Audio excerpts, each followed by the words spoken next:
দেখো বন্ধুরা, আজকে আমি বানাবো মূলো পাতা ভাজা। তার জন্য দিয়ে দিচ্ছি কড়াইতে জলটা গরম হয়ে গেছে। মূলো পাতাটাকে একটু সিদ্ধ করে নেব।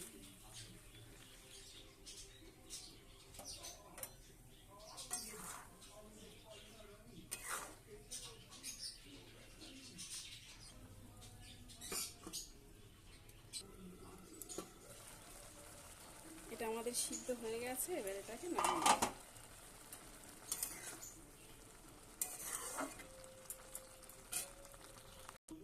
দেখো বন্ধুরা, এবার কড়াইতে দিয়ে দেবো তেল। এবারে দিয়ে দেবো রসুন কেটে রাখা।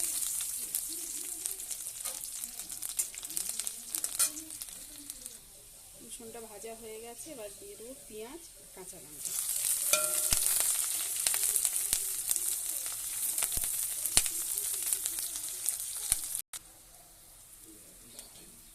মূলো পাতাটাকে সিদ্ধ করে রেখেছিলাম, এবার এটাকে দিয়ে দেবো।